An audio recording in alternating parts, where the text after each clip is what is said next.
Well, hey everybody, this is Robert and welcome to today's show. Now, a bottlenecker is a person who advocates for the creation or perpetuation of government regulation, particularly an occupational license, to restrict entry into his or her occupation, thereby accruing an economic advantage without a benefit to consumers. Now, on today's show, I want to look at bottleneckers, in particular, occupational licensure.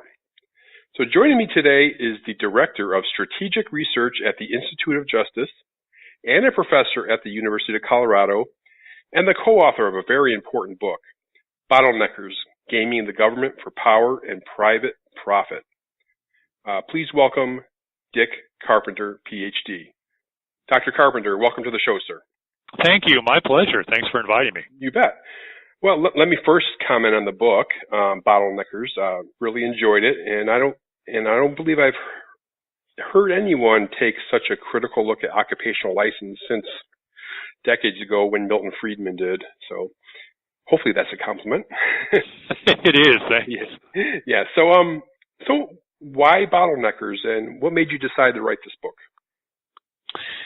Well, the name Bottleneckers is drawn from the well-known metaphor of a bottleneck, something that restricts free flow and free movement into whatever. So we think of a bottleneck in traffic, for instance, and the consequences that come from that.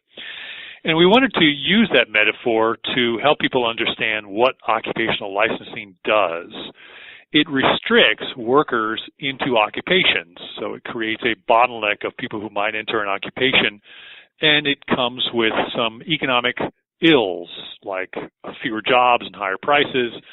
And so that metaphor is a way to help people understand how these licenses function. And the reason that we decided to write the book was we have been working on this issue going back to our founding. IJ, the Institute for Justice, was founded in 1991. And one of the very first cases, actually the first several cases, were on the issue of economic liberty, specifically occupational licensing. And along the way, all these years that we have noticed that there is a myth that prevails about occupational licensing, and the myth is that licenses are created by legislators at the request of consumers who are harmed and they want protection. When in fact, licenses are created by legislators at the request of those in the industry to be licensed. And for many people, this is somewhat counterintuitive. It seems absurd. Why would anyone ask for more government intrusion into their business? But once we realize why, then it makes more sense. And the why, of course, is that licenses act as a bottleneck and keep competitors out so that those who are in the industry can enjoy economic benefits as a result. So we really wanted to help people come to understand what the real dynamic is and how these licenses are really created, and that metaphor, that bottleneck, we felt captured that dynamic. Yeah. So an occupational license, if we were to define it, it's basically government permission to do a job. Yeah, it's a government permission slip to work. That's exactly what it is. So before you can work in a licensed occupation, you have to satisfy the government. You don't have to satisfy a potential consumer. You don't have to satisfy a potential employer. You have to satisfy the government in order to get permission in order to do that work. Now, depending on the state, all the states are somewhat different. An occupational license may be required to work in numerous jobs ranging from everything, hair braiders to florists to tour guides and every other job in between. So the reach is really vast. There's no doubt about that. Dr. Carpenter, generally it is thought that America had started as a free nation. So how did we end up regulating so many jobs and vocations? This actually goes back quite a number of years, much further than people realize. In the United States, licensing actually goes back to the 19th century, and it's even before that as well. But here in the U.S., we started to see licenses pop up in the late 19th century, and it was helped along by some important, maybe some infamous Supreme Court decisions that essentially said it was perfectly okay, didn't violate anyone's constitutional right if the state were to grant licenses or monopolies in particular economic spheres, in particular jobs. And so with that, the path was cleared for professional associations to go to the legislature and ask for a license. If the courts weren't going to engage it seriously, then what it was left to was the legislature to be a stop. But in fact, the legislature is not a stop. Often the legislature is all too willing to allow these licenses to be created or to create them at the request of those in the industry. And they're willing to do so because these are individuals who basically are operating as a constituency or will operate as a constituency. It's kind of an implicit quid pro quo where the group that wants to be licensed goes in and demands or asks for the license. The elected official says, okay, I'll grant you the license with the implicit expectation that you will support me in the future. So there's kind of a relationship there in the ask. And so over the years, an increasing number of occupational or leaders in industries have come to recognize how a license can be economically beneficial, and they have learned from each other in going to the legislature and asking for a license. Yeah, and the states clearly must get a lot of revenue through this also. Well, that's what you would think. But they very likely don't get as much as people expect.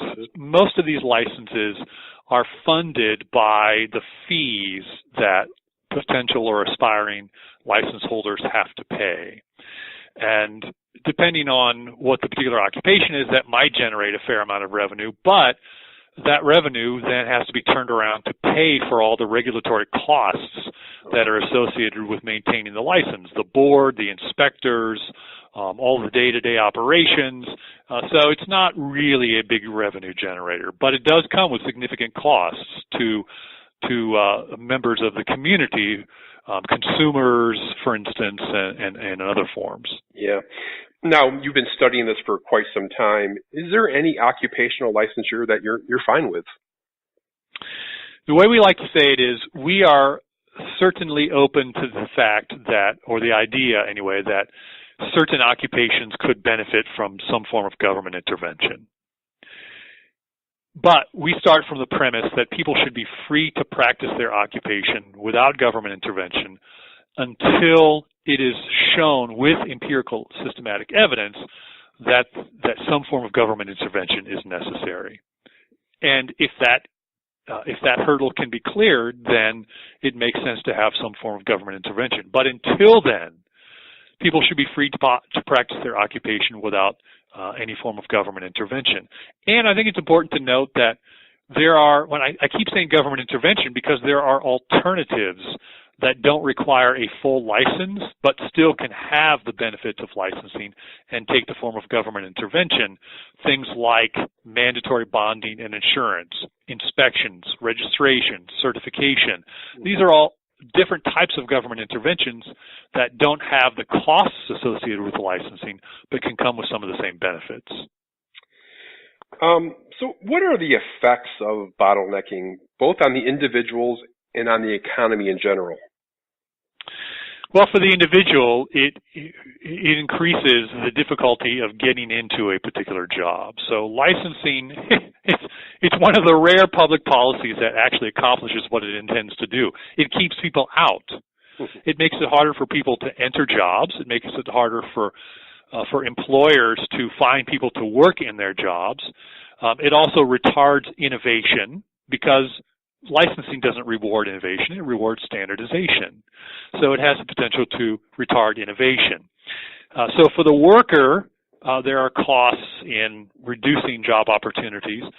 For consumers, it comes in the form of higher consumer costs, and there's a growing amount of research demonstrating this. And that's because once you earn the license, you pay a significant amount to get the license. Once you've earned it, now you have the ability to charge more artificially than you would otherwise. So there's a wage premium, and that wage premium is passed on to consumers. So consumers will pay more for the goods and services of licensed individuals as compared to places where there is a freer market or a more open market. So consumers will pay as much, and there are different types of costs. We had a report that came out just a few months ago that actually quantified costs, and there are several different types worth mentioning. The first is the lost economic output that comes as a result of licensing. That is somewhere in the neighborhood of $6 to $7 billion a year. Wow. It's called a deadweight loss. Another form is misallocation costs. And misallocation costs comes in somewhere approaching $200 billion a year. And you can think of misallocation cost as in two forms. One is the consumer would like to buy a good or a service, but cannot do so because his or her money has to be dedicated to paying for the higher prices that come with a licensed good or service. Another form of misallocation cost is that somebody who could do a certain job is restricted from doing so because she doesn't have the wherewithal to earn the license. And so consequently, she ends up doing some other job that she's not as skilled at doing or may not be as interested in doing. And so that's a form of misallocation cost. And as I mentioned earlier, of course, there are fewer job opportunities.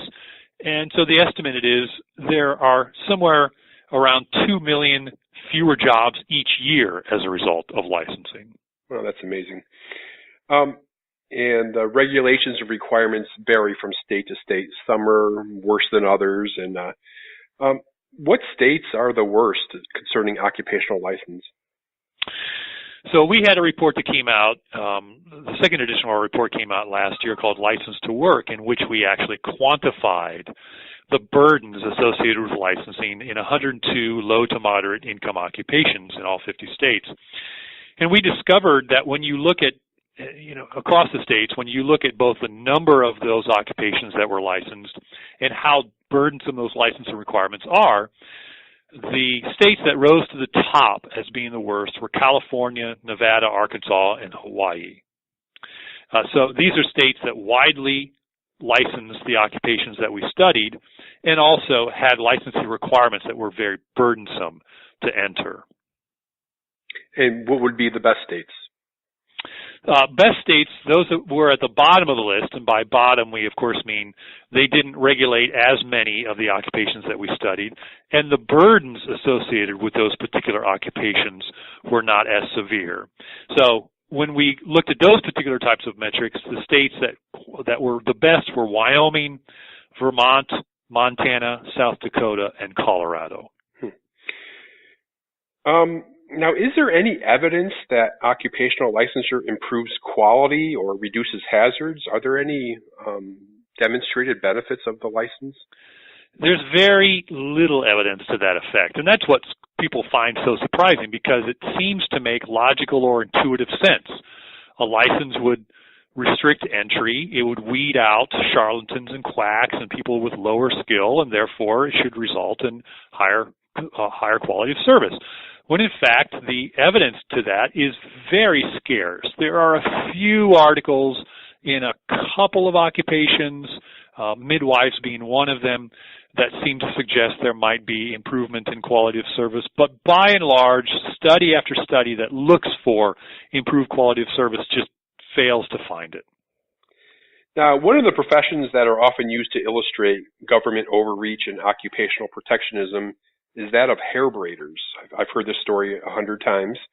And you, in the book, you and your co-author write of the story of Justina Clayton. It's a quite interesting story.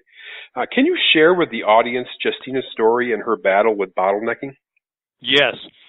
Justina is a hair braider living in Utah, but she is not originally from Utah. In fact, she's originally from Sierra Leone.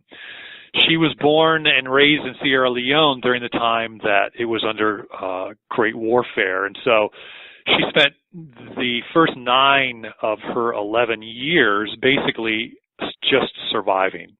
She lived in refugee camps. She narrowly escaped being kidnapped multiple times. And so her early life was extremely, extremely difficult.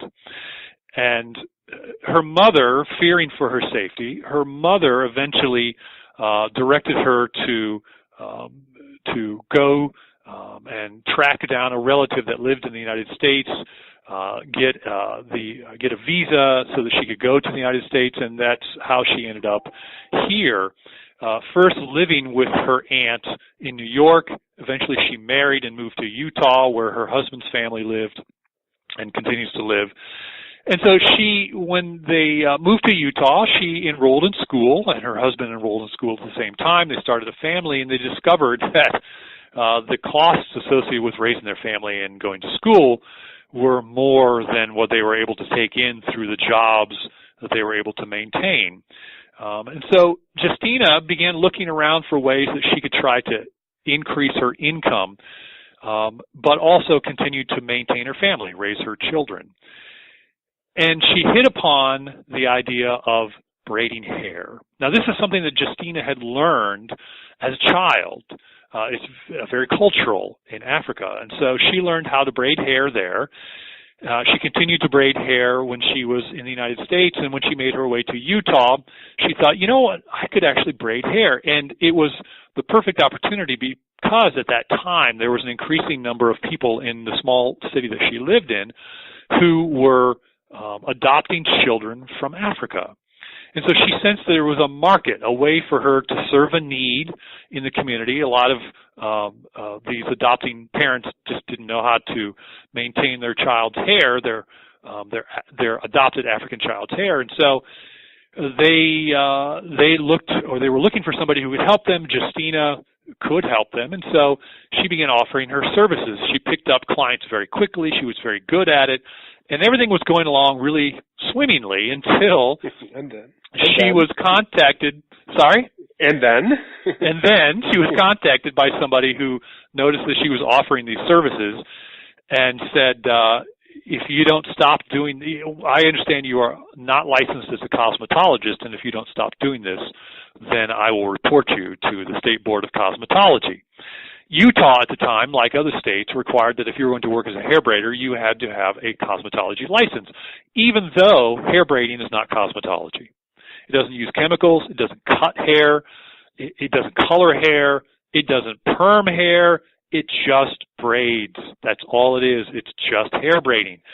But nonetheless, the bottleneckers had been successful in having hair braiding covered under the cosmetology law. Well, Justina thought this was absolutely crazy. So she went to the board and she tried to make her case for why a cosmetology license was unnecessary. Well, not surprisingly, they were unreceptive, largely because cosmetology boards are populated by cosmetologists. So then she partnered with one of her, somebody in that community who had adopted African children, a state legislator, and she went to the state legislature to try to have the hair braiding requirement removed from the cosmetology license. Well, there she got a lesson in how bottleneckers work. The cosmetology industry marshaled an enormous number of cosmetologists and cosmetology students to go to the legislature and to lobby aggressively to protect the licensing requirement for hair braiders. So basically it was Justina and that state legislator versus scores, if not hundreds, of licensed cosmetologists or aspiring cosmetologists who were lobbying to protect that license. And not surprisingly, the cosmetologists won the day. Yeah. But Justina was not satisfied, and so she brought a lawsuit against the state, and we represented her in that lawsuit because IJ is a nonprofit law firm. So we represented her, and eventually, through all through the trials and so forth, we were victorious. And so the judge found in favor of Justina, saying there was no rational reason for a cosmetology license to braid hair. And so now Justina and others are free to do so. That's great. Now, I take it that's probably a rarity, though. How often does an individual actually win a fight like that against the system? It is, as you said, unfortunately rare. Yeah. We have represented individuals in various different occupations, not just hair braiding, but casket selling and florists, taxi drivers, all kinds of different occupations that require a license. And we have a winning record. We win across all of our different types of cases. We win more than 70% of the time. But when it comes to licensing, this is a difficult uphill climb because of all the legal precedent that has been set in the decades before. So unfortunately, many do not win, but we have seen an uptick in the number of cases that we have been able to win in recent years. So we think the momentum is working in our favor. This is not to say that everything is rosy. There's still an enormous amount of work to do and a lot of hurdles to clear, but we're starting to see early good traction. Now, are there any things that could be done to reverse this trend, or is it just case by case by case? Well, in litigation, it is largely case by case by case. We also work in the legislature as well, so we are trying to make changes within legislatures. So we have a multi-front attack on licensing. So what can be done? Number one, we continue to bring lawsuits, and with wins, particularly if these are wins at the Court of Appeals or even higher, then the results can have wide-ranging effects, positive effects. In the legislature, we have had wins there as well, where states have either eliminated licenses altogether or they have adopted forms of bills that make it much more difficult to adopt licenses to begin with. So we're starting to see wins in the legislature. So what needs to happen is more of that, more skepticism by legislators when bottleneckers go in and ask for licenses, more skepticism by legislators when bottleneckers go and ask to protect an existing license. And we also need legislators to take seriously their oversight role, so that when these bottleneckers go in and ask for a license, they don't accept the arguments on their face. Because the bottleneckers, when they ask for the license, they're not bringing in empirical evidence that there's a significant threat to public health and safety. They're largely taking anecdotes in there. And so legislators need to take their jobs very seriously in requiring or demanding that type of evidence before they impose upon the right to earn an honest living. Well, again, the book is called Bottleneckers, Gaming the Government for Power and Private Profit. Dr. Carpenter, any final thoughts on this topic? Well, we talked just a little bit about alternatives to licensing, and this is in answer to your prior question, what can be done? This is a systematic, structured way that legislators can think about occupational licensing, that if some form of government intervention is necessary, it does not have to be a license. There are alternatives that legislators can consider, and of course, there is the alternative of no government intervention at all. And the reason I say this is because many, if not most, jobs today in the United States are unlicensed. Yes, there has been an increase in the number of occupations requiring a license. In the 1950s, there was about 5% of workers that need a license. Today, it's between 20 and 30% of workers that need a license. So there has been a significant increase. But there's still a large number of people who don't need a license to work and a large number of occupations that do not. And they are able to do so without significant threats to public health and safety. So I think that's an important thing to keep in mind. A second thing that is important to keep in mind is that the licensing requirements are often disparate, very disparate from one state to another, where often an occupation may be licensed in a few states but unlicensed in most of them. Or conversely, there may be 30 states that license a particular occupation, leaving 20 states in D.C. that don't. That strongly suggests that a license in those licensed states just simply is not necessary. So I think it's an important thing to note that people have this impression that licensing of particular occupations may be ubiquitous, but in fact it's not. And the fact that it's not suggests that license very likely may not be necessary in the places that it is. Interesting point. Well, I want to thank you, Dr. Dick Carpenter, for spending the time with me today to talk about this issue. I appreciate it. Oh, happy to do it. Thanks for taking this issue on. You bet. Thank you.